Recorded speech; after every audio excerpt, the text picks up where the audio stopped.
Good morning. So, update tayo sa ating napili na ito.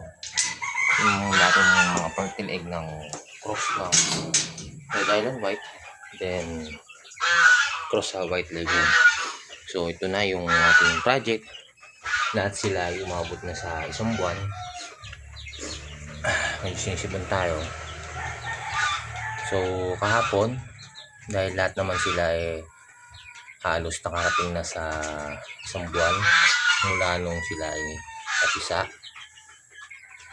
nagpurga na rin tayo kahapon din ng umaga. So pinurga na natin sila, sinama na natin yung cross ng natira na Rhode Island cross sa Decal Brown. So ang lumabas yan, puti malaki na yan, parang may pula sa kanyang pakpak. Ano yan, Rhode Island cross sa white sa Decal Brown. Dalawa yan, babae at lalaki. Tapos the rest, puro Rhode Island White cross sa White Leghorn. So F1, yung mga yun. Yan, ito yung huling batch na medyo maliit, medyo kalitan kasi kakaisang buwan lang nila. Basta importante dyan, as yung naging resulta, kahit lahat sila ay malulusog. At the same time, mas madami nga lang lalaki yung nakikita nyo. Isum natin, yan no. Yung mga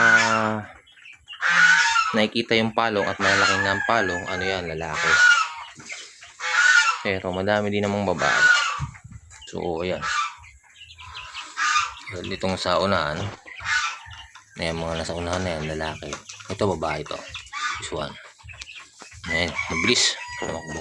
Yan, babae yan. Tapos may babae din dito sa dulo. At itong babae din yan.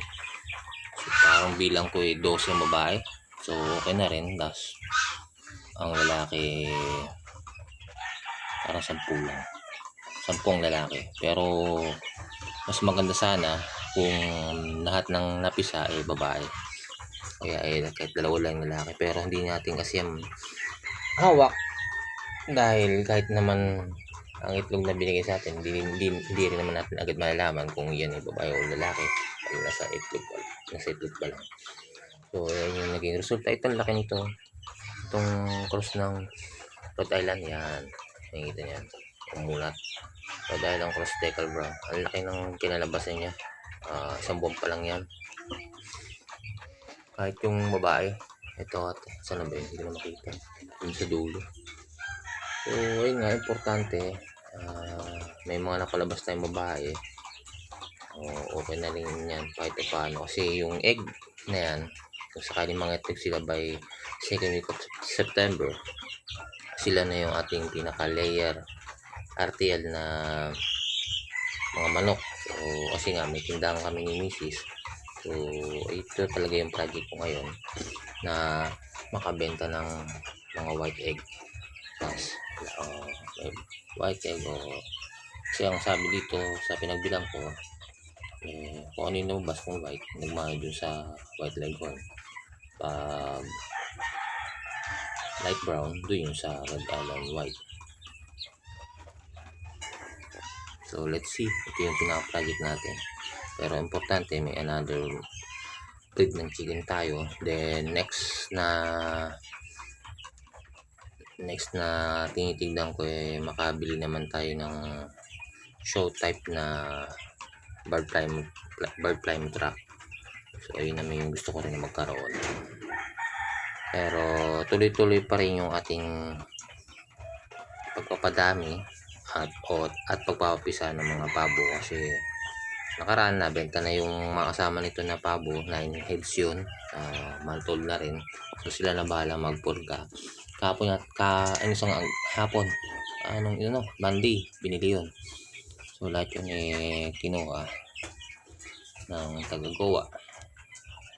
So which is good, may pandagdag tayo sa pambili ng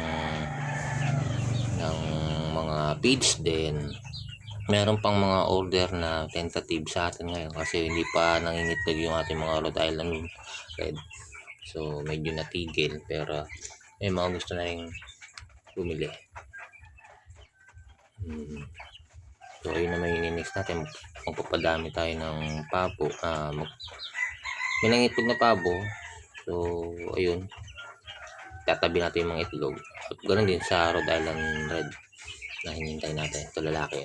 Ang ganda. Ang ganda yung tikas nyo. Parang yung palo niya lumana sa Rhode Island White. Ang ganda yan. Mga bilugan. Tapos ito, hindi tayo umiinom na sila. Mga babae yan, batis yun, ayun, sa dulo, ayan, lahat yan, babae. So, ayun nga, dahil pinurga natin sila kapon ng umaga, wala talaga silang kain ng umaga. Bali, pinakain na lang natin sila mga alauna na ng hapon.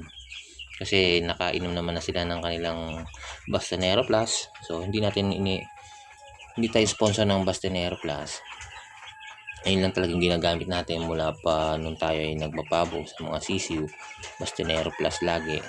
Yan. Tapos siyempre pag breeder na sila, yung pakyaw na pampurga. Siyempre may mga organic din na pampurga. So ayun din yung minsan ginagamit natin. Tulad dun sa bunga. Ayun. Daon ng papaya. Alternative din yun. Tapos siyempre yung daon ng kawayan. Yan. So yung vitamins ito, ano ba ngayon? Wednesday.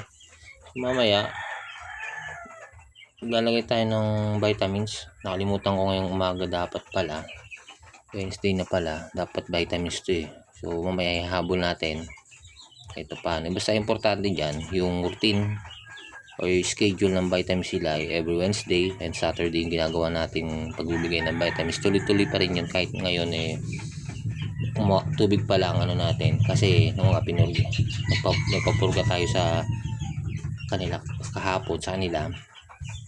Kaya pala water nilagay ko. Pero mamaya palitan natin to mga 12 or 1 bago sila kumain. Lalagyan natin to ng Vitamin Pro. Ayun yung ating ginagamit. Siyempre hindi tayo sponsor ng Vitamin Pro. So bibili tayo nun sa patokaan ng manok kung saan natin binibili mga feeds. 25 ang kada sachet nun.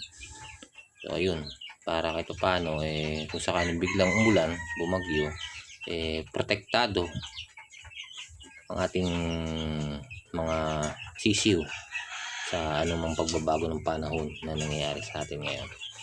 So kailangan talaga nila ng vitamins. Sa ngayon hindi natin nagawa sa kanila yung program na before na kalamansi juice pinapainom natin kasi mahalang kalamansi ngayon.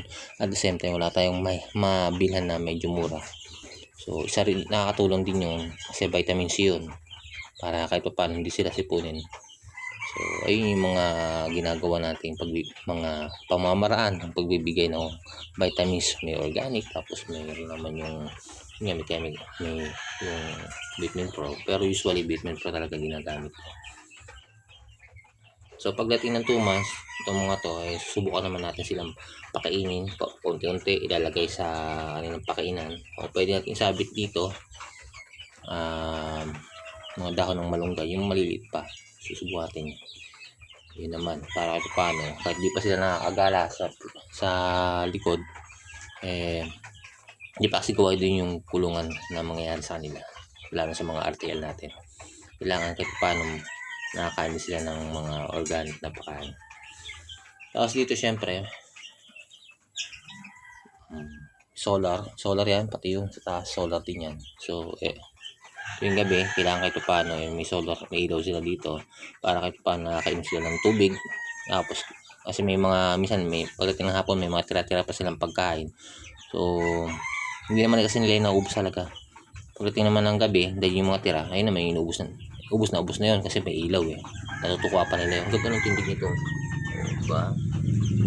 Ayan, laki yan, ang laki niya. Ayun yun bang ganda. Ayan naman syempre yung cross ng Rhode Island at Decal Pro. So ilan po yung update sa ating mga future to be na RTL. So don't forget to like, share, and subscribe. Syempre sa mga FB page, pakipollow na lang po, tapos pa-like. So, ayun lang yung update po. Tapos sa susunod naman, ayun, last na lang ulam.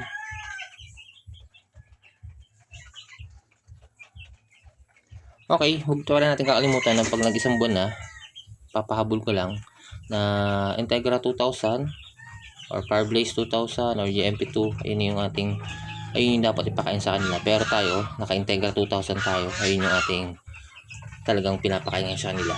Medyo may kamahalan pero ganyan talaga, kailangan masunod yung program na ating, yung program ng pagpapakain para sa kanila, para makuha nila yung makisig na pangangatawan tulad niya. Yan.